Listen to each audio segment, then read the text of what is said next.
Here I am, Leon C., a.k.a. Morpheus. You are now listening to the Academy of Wow. And here today,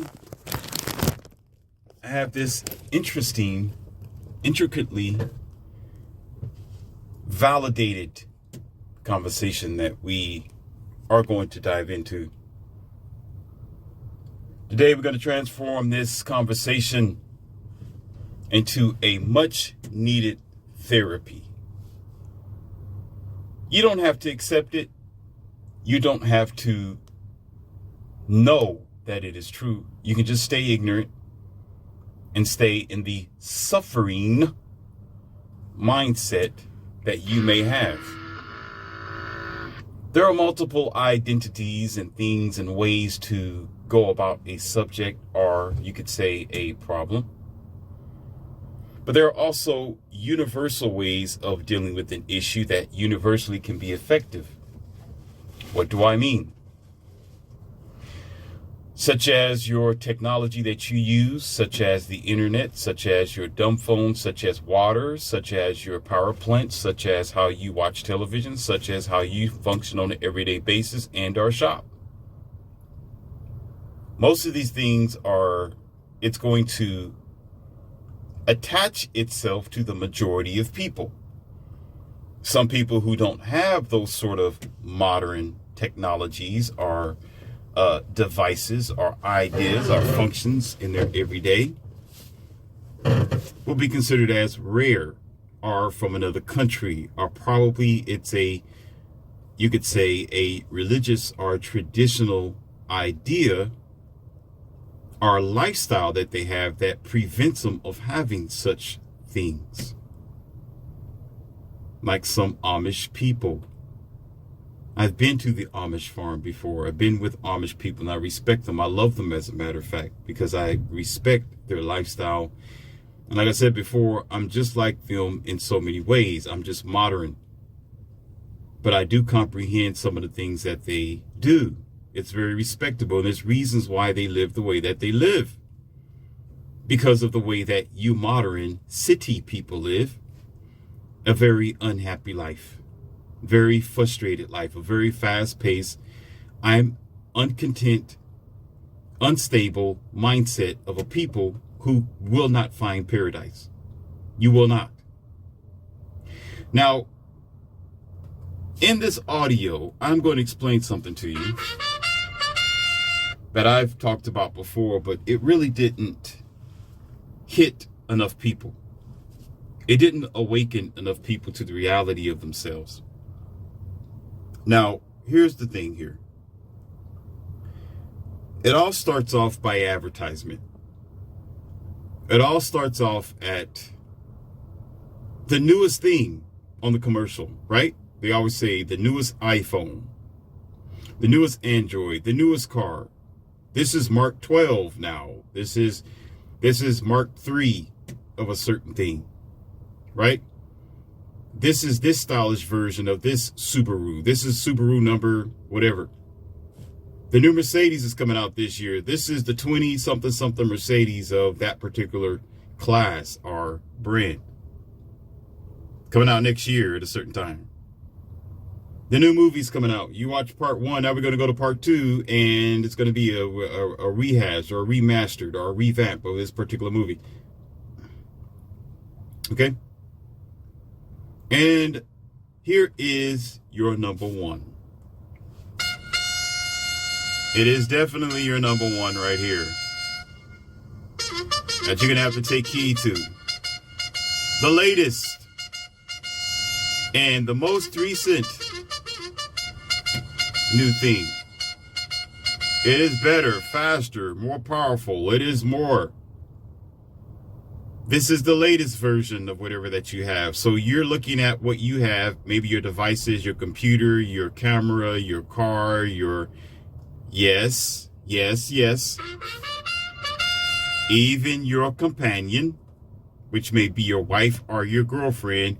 You'll see the next thing and you will say, uh-oh, maybe I can do better. Uh-huh. See, your society is a very interesting one. See, I like that I sit down and think about things because I'm able to see what other people do not and cannot otherwise see. And I'm able to say things that will go over people's head because they're part of the cattle. It's fine. You want to be a part of the cattle? Be it. But you cannot say that no one ever told you otherwise or gave you any outside, any opinion that can help you in your mindset. Let me tell you how this works, ladies and gentlemen. Okay? I like that I'm in the situation that I'm in because I can use myself as a lesson. When I talk about myself, I don't talk about myself as a to blow my head up or to make you look at me in a different light. No, we need real live evidence. You know, we need experiments. We need people who are living that life. Okay. So I know a lot of people, but I definitely know myself. And I know there's not too many people who have 3 or 4 different wives, or they're living in a harem, or a polygamous or polygamy type of life. But I myself, once again, I have 3 companions. And we don't label it as polygamy or polygynous. We just know that we're one person. So they're one girl. They're 3, but they're one. We're united. Our marriage is that it's only her and me. So when I say my girl, I actually mean all 3 of them. If I ever say my wife, they know I'm talking to all 3 of them. If I say she's beautiful, I'm talking to all 3 of them. So we're not looking at it as a you can call it a unity or 3 girls and 1 guy sort of thing. No, we're one. Okay. So trying to label it is a problem, meaning we're always trying to give things a label nowadays. We call people, let's put it like this. We like to categorize people. Oh, you belong to this community. You belong to that community. Oh, you're this type of person, so you must be a left winger. You're a right winger.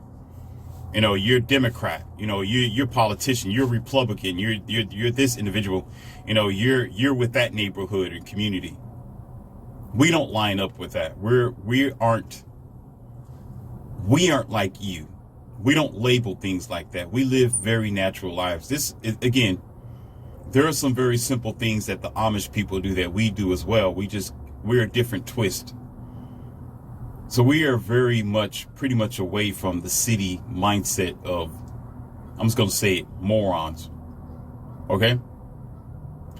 But a person chimed in and asked me a question, and I never answered it because I wanted to get all the information first, and it was the wrong time.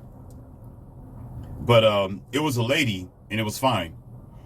And a lady chimed in, a woman, because she wants to understand how this thing operates. I have 3 girls who is my, you could say, girlfriend, my companion. 3 girls who's my companion.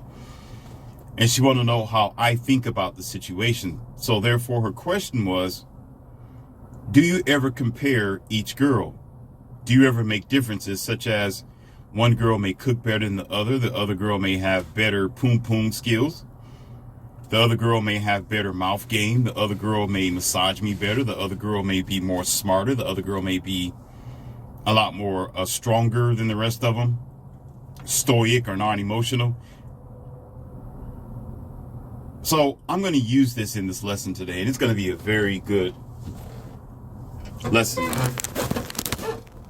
So to cut it short, what she asked, do I ever compare my 3 girls together? And is there a difference? I explained to her on a personal chime. I emailed her back. Hold on, I'm going to change this wind visor here because it's kind of getting kind of loud a little bit. All right, pull out my water bottle.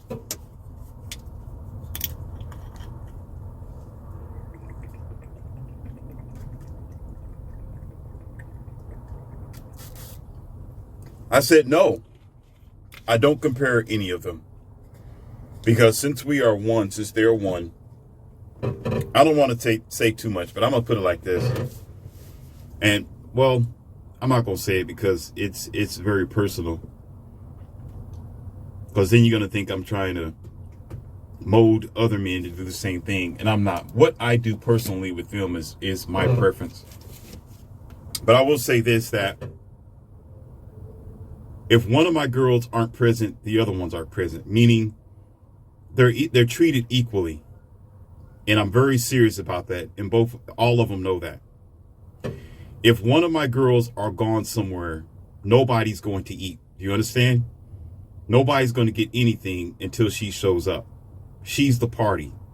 Meaning they're not functional until they are all together to enjoy whatever that I am doing for them and are with them. All right. Now, there is times where two of them may be out somewhere, or one of them. Okay. And we're still going to go places, but my performance is going to be very low. Meaning I'm not going to do my best. I'm not going to put a lot of effort into, you could say, romancing or engaging the other two because the third girl is out. Because it's not fair for her. I don't want to treat her that way. And I definitely don't want to get comfortable with her being absent. So oftentimes when either of them are gone, when they are not together, I'm uncomfortable, and they know that. I'm going to be bothered. I'm not going to be happy. And there's going to be hell in the house until that third girl gets there. Do you understand? Because I stand by unity. I stand by what I have built myself to be, and this combination that we have together. Okay, and that internal, you could say, deep spiritual bond is something that is, how can I put it? I'm going to say it's very unique, and it's the way that it's supposed to be. So why am I saying this?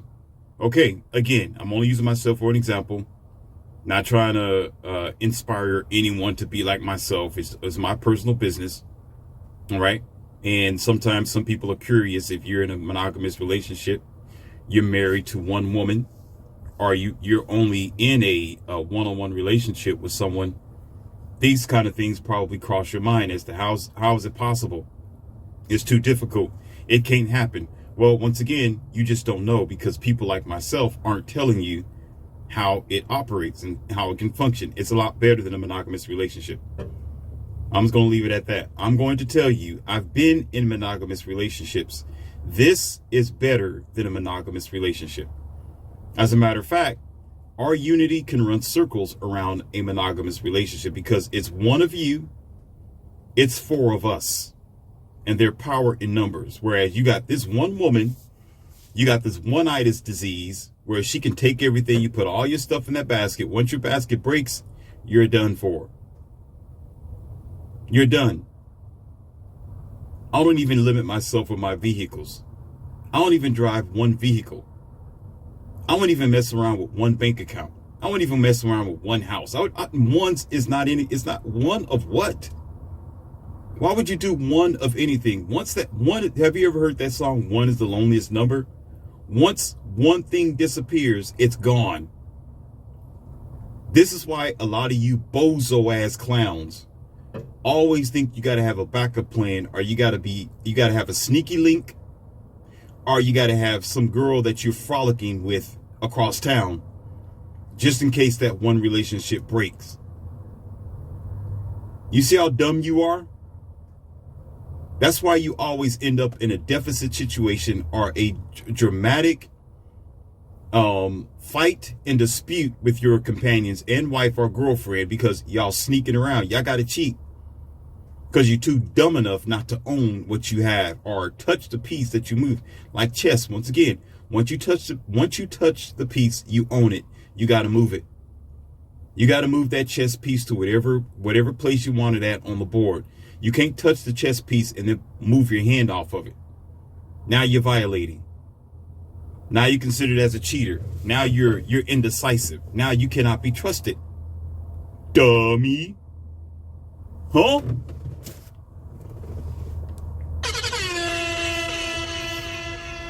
Anyhow, why am I saying this? Because, listen, the compare game is not even in my vocabulary. I don't compare each of them to the other person.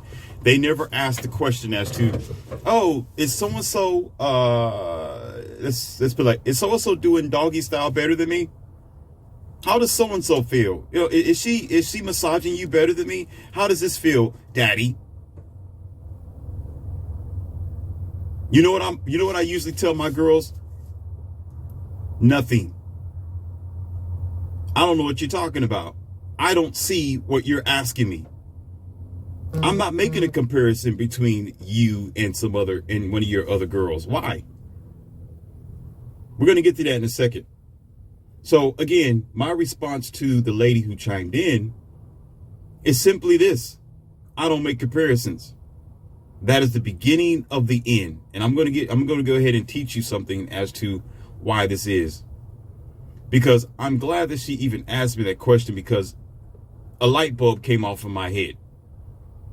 A really big light bulb start shining, like, wait a minute, wait. And I start evaluating this compare thing. Well, what I talked about in the beginning. New iPhone, the latest thing. What's new? Oh, the new car, the new Mercedes is coming out next year. This identifies one of the many sicknesses that we are all dealing with on your, you could say, as a city lifestyle, or your westernized civilization, uncivilization, because you're never satisfied and content. See, the moment you make comparisons, you're going to find the flaw and the perfection. Yes, you are. And what happens is, in your mindset, are the average psychological black box of the dumb, let me stop, crazy ass average person.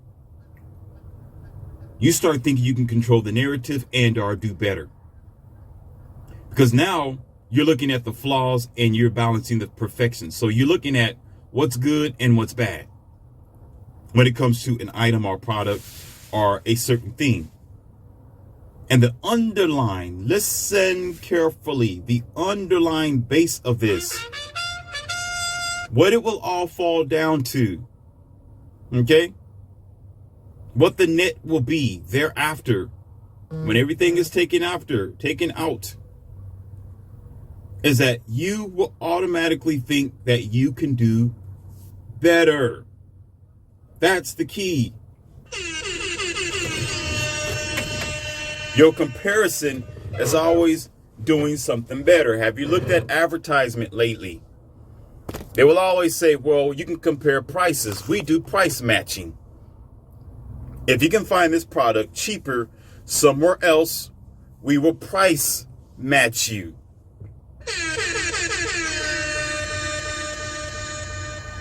And what ends up happening in your world, or what is happening in your world today, you're never satisfied, you're never happy, and you always try to look for the next best thing. It's a hypergamous sort of problem that you're dealing with, especially if it's bundled up with multiple options. Let me give you an example. Let's just say I didn't have 3 girls, but I had 10. Okay, 10 girls. And I'm always comparing them. And outside the door, there's always another one who's doing this. Hey. My turn. Give me a chance. Hey, I can do better than her. Come on, let me show you what I can do. Come on. I got sexy ass, but look at my breasts. Look at me. Look at my big eyes. I'm 23 years old. I got long hair. I don't have any kids. Hey, come on, give me a chance.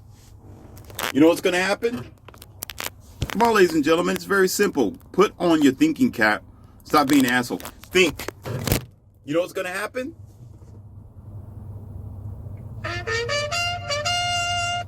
In my comparison game of the 10 girls that I am with their flaws and our perfections, whatever they do good and they do bad, because now I know this, I am going to automatically, mentally, not consciously, it's going to be an unconscious action, start saying, well, if you flip off, I can just get someone else. Because of your flaws, I can trade you, basically. So therefore, mentally, I will be making room and not knowing why I'm doing it, but I'm making room for that girl who's, hey, I'm blonde. Look at me. I'm cute. I'm your type. I'm a white girl. Hey, come on. Which is true, and I'll be making room. Okay? And therefore, that will be a constant rotation. And of course, whatever position that I have in my girlfriend group, my companion group, is where, of course, that girl who just came in began to fit in. So what will end up happening is an uncontent, discontent, unsatisfied, constant rotation. Now, some of you think that this is a good thing. When it comes to relationships, it's sort of different. But I will tell you this. The ultimate line of existence itself is to find out who you are and where you are and to be content. A lot of you aren't happy because you're always looking for the next best thing. Marriage and relationships isn't based on trying to find the next best thing. It's based on making your relationship work. It's based on going through the hard times together. It's based on supporting each other. It's based on being there as that person's partner and support being. It's based on not leaving that person stranded. It's based on making that person's life better and are more comfortable and more livable and are more acceptable to existence in the long term and an extension of every other possibility or facet of existence. That's why you are there and supposed to be the embodiment of what this thing is supposed to be called love.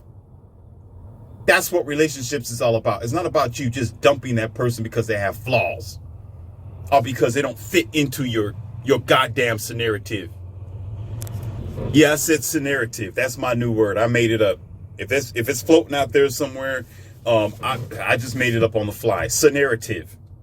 What is a narrative? It's the line between scenario and narrative. Hell, I'm gonna go ahead and write this down. I'll write it down right now, damn it. Hold on. Yeah, narrative. I got it. I coined it. Let me see. Narrative. Oh my goodness. Narrative. Oh goodness. Scenario and narrative. All in one. Okay?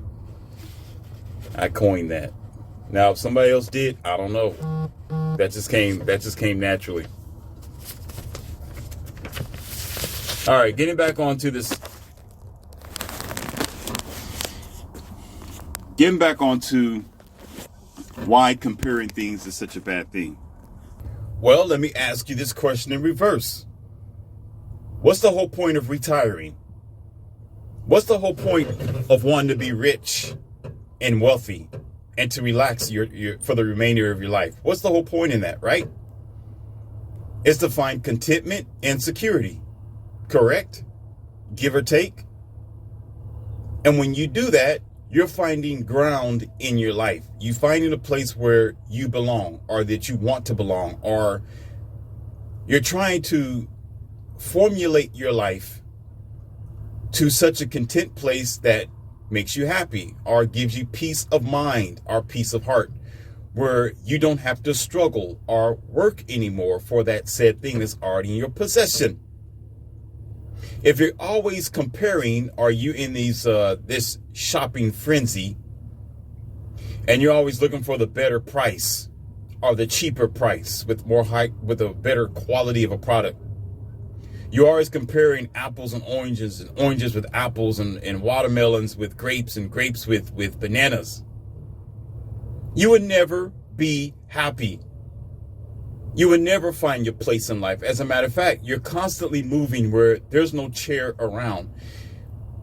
If you never sit down, you're just walking around all day where your feet hurt, your back hurt, your ankles hurt, your shoulders hurt, and you never rest, you're not resting.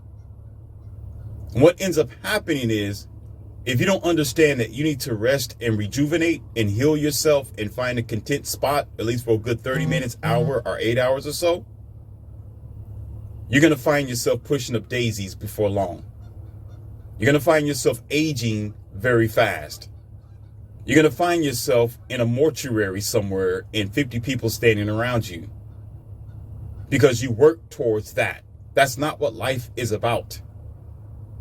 The functions of life is about formulating a content and safe, comfortable place that you can identify as your own. And with that comes its flaws. With people come their flaws. With products comes its flaws. With cars come their flaws. Your task as a person, well, it's not up to me to tell you what your task is, but I can tell you that optimistically and possibly that for the majority of people on this planet, your task is to be content or find something that equates to you or identifies as you. And when it has its flaws, you need to work it out or deal with it because this thing is exactly what it's supposed to be. That's plain and simple. That's the problem with a lot of people. That's the problem with your westernized world. That's why city boys and city girls are sick. That's why y'all can't stay in a relationship for a good 2 years or 3 years, because you're always looking for the next best thing, always comparing apples and oranges. I told you about this in the audio before when they tried to do the comparison of what cars is what. Oh, this car is faster than the other one. This car costs this much. We're going to compare a BMW to a Mercedes-Benz. Let's compare a Subaru to a Hyundai. Let's compare a Hyundai to a Camaro. They do all this bullshit over and over again. And you, as the dumbass consumer, you'll sit there and don't think. Once again, your ass sit there in a chair and just let them waddle all over you, spit fecal matter all in your face, and you think it's about entertainment. Your dumbass is being brainwashed and commuted into a mindset of discontentment. Why do you think the stress levels have been increasing over the years? Why do you think the stress levels, heart attacks, high blood pressure have been increasing over the years, and the unrest towards the people? It has more to do with your TV and your news and bad communications. No. That's just part of it. That's part of it. A lot of it is based on keeping you moving and uncontent. What you do to a person, if you want to destroy them, you keep them uncomfortable. Me. Do you understand what I'm saying? So what ends up happening is you won't find peace. Peace means you can stand there on a beach, let the water run on your legs or your knees, feel the sand underneath your peds, feel the wind flying in your hair, brushing up against your skin, and you're not worrying about a damn thing. You're at peace with the world because you're at peace with yourself. You're not chasing anything. You're not rushing for what's already in your possession, which is your life.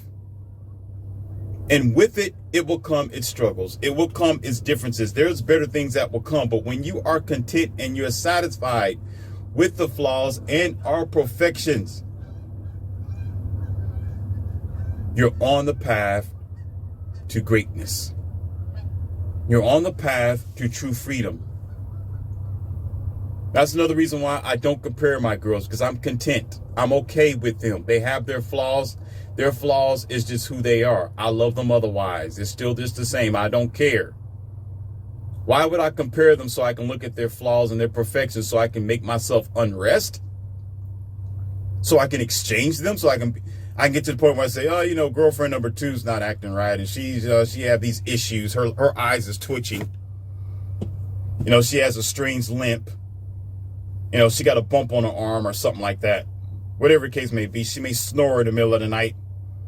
Her breath stink when she wake up in the morning. Whatever I can find to be a flaw, right? Automatically, that's going to put me in a position where I'm going to be thinking subconsciously, I need to change this girl. I'm not happy. I need to go ahead and find another girlfriend number 2 to complete the circle. That's stupid. Stupid. When you have to accept what you have for what it is, if it's not detrimental, if it's not breaking you down, hurting you, or destroying your world, why the hell are you looking for something better? And oftentimes, when you try to look for something better, most likely you probably found something worse.